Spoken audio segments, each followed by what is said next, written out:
Takže čaute ľudia, zase ja po dlhém dobe nejaké typy rady. Ľudia sa ma pýtali, že ako to je s tým zohrievaním, respektíve prehrievaním. Ideál, máte mať dve čiaročky, maximálne 3. Hej. Teraz dneska som sa vozil, samozrejme záleží od štýlu jazdy, ale ak sa vám štvorkolka mala bežne bežať na 2 čiarkach, hej. Ako náhle sa vám bude furt 3 a bude sa kúriť a prehrievať, tak si pozrite prvý problém číslo 1. Neviem, či to bude vidno, ale v chladiči tie šmúky z obilia, tie zabraňujú prietoku vzduchu. Automaticky sa vám štvorkolka bude prehrievať. Nebude to asi vidno. Čakajte takto. Hop. Hej, šmúky z obilia, také tie somariny. Čakajte.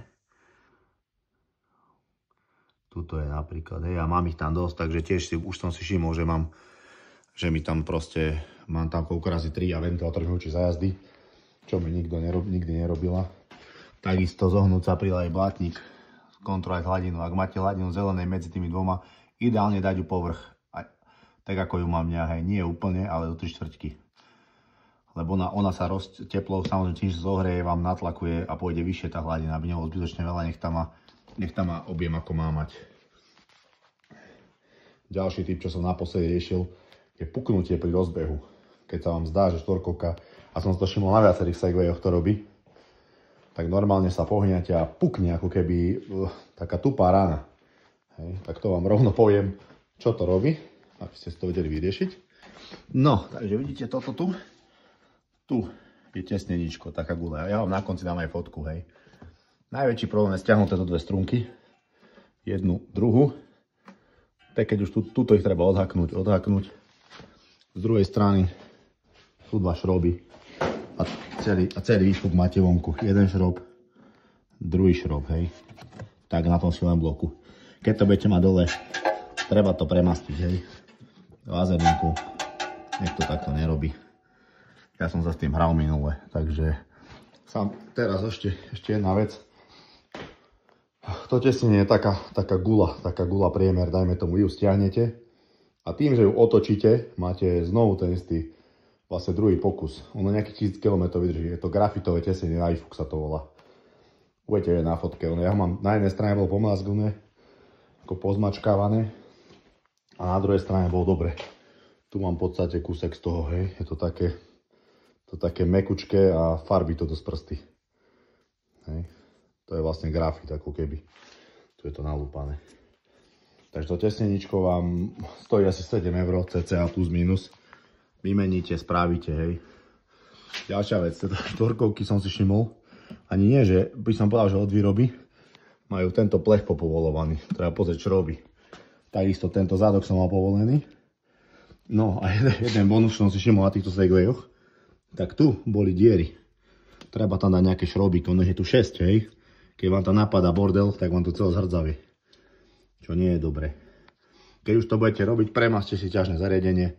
Tento jeden šrobík vyťahnuť, zavlačku vyťahnuť von, vazelinu, hej, komplet okolo vás, nech vám to nekvitne tam.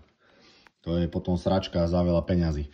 Takisto, keď sa na tie šrobiky, držiak som ja takto vyriešil, odrezal som tieto kúsky a už ho mám rovno, pretože tá značka je dosť deformovaná a nepasuje to tam dobre proste. Ten zlom je moc veľký, kde je tu taký plech.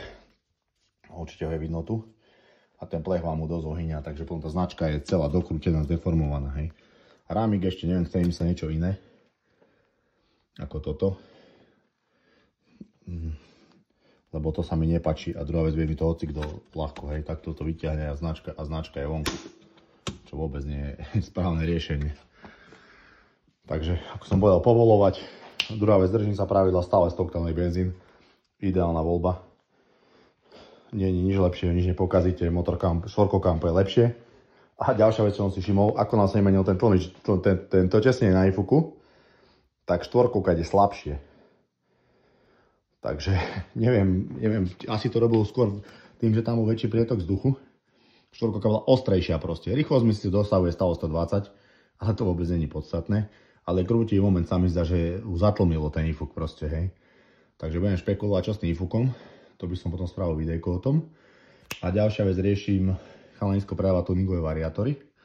Tak by som to chcel vyskúšať, pretože na to L7E je trošku krutý moment viac orezanejší ako na tých traktorových. Takže budem zhadzovať potom ten dekel. Ak chcete spraviť videjko, len mi treba napísať, že či máte o to záujem, nemáte. Ložisko, ak sa nemenilo, tak paráda. To žiadny problém. Tlmiče akože super, všetko. Nemám problém. Štvorkovka dobrá, veľmi dobrá. Musím povedať, že stále som spokojný. Ale takéto muchy proste sú tam, hej. Proste tá štvorkovka je štvorkovka, beha to v teréne.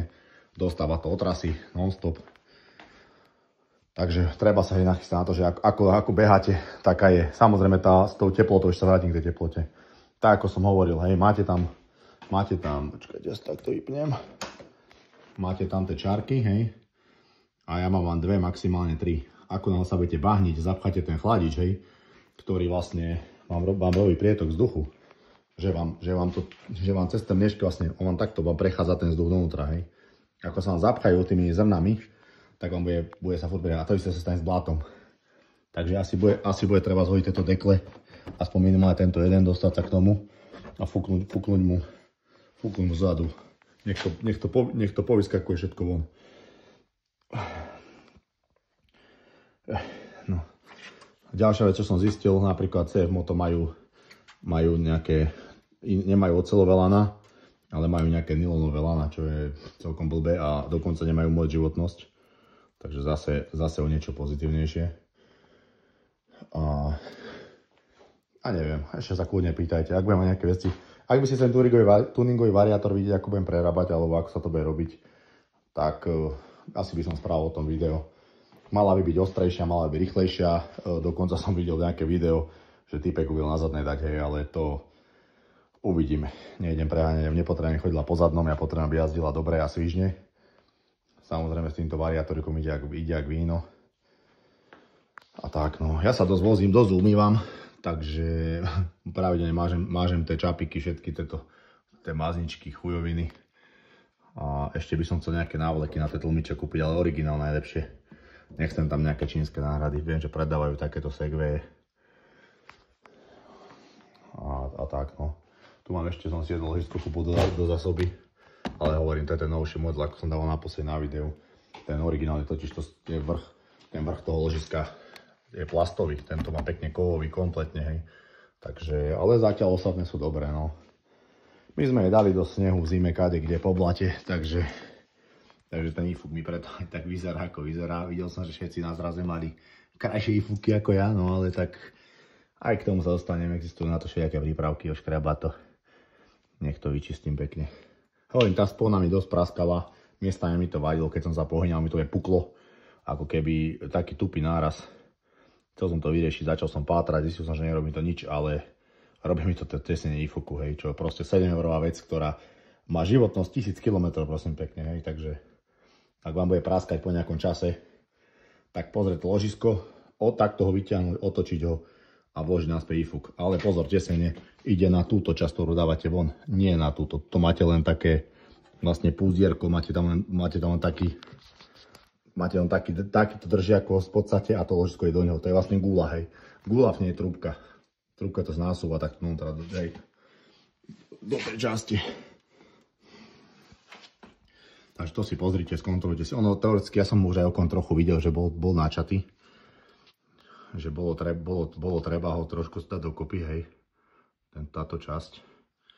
A hovorím, problém tej struny, proste nebolo tam miesto. Možno máte iný prípravok, ja som to stiahol napríklad nakoniec potom ohyňačkami a stiahol som to a dalo sa to spraviť, hej, nebolo to nejaké katastrofálne. Ďalšie, možno keby som zhodil koleso, ale spravil som to proste bez hodenia kolesa. Takže sa to dá spraviť, keď som to dokázal. A ja mám dosť veľké ruky, takže prešlo. Takže tak, ostatné všetko funguje, no problém má štarty pekné, zim studené, teple, variátor ide krásne, takže nie je čo. Ešte som špekuloval, že tento už existujú, dajú sa kúpiť tieto nové náhradné, ale ma nasrali mierne, že 1000 majú podsvietené a napríklad 600 podsvietenie nemajú, aj keď vyzerá už ten nový typ, že sa štartuje tým preklapacím tlačítkom, ale nie sú podsvietené, hej. Takže, a chcel by som podsvietené tie vypínače. Hej, s týmto asi bude problém, pretože ešte to vám poviem, že traktorová napríklad nevie uzavrieť sa celá. Nemá toto tlačítko, sa len toto prepína, hej. Toto tlačítko tam neexistuje. To majú len L7, že L7 viete celú uzavrieť. Traktorovú predný diferák sa neuzavrie, funguje len ako keby máte zadný, hej. Len ho viete zopnúť. Proste toto na L7 zase plus. Ale čo som si všimol napríklad tým, že traktorová nemá celý ten katalizátor, tak zase má lepší zvuk. Je ostrejšia, je taká iná. Ale samozrejme ja iba Euro 5, ja traktorovú nie že neuznávam, ale mám z nej obavy kvôli tej emisnej STKčke a podobne, hej. Najradšej L7, kde mám svätý pokoj, kde ma pozrú mi svetielka, povinnú výbavu.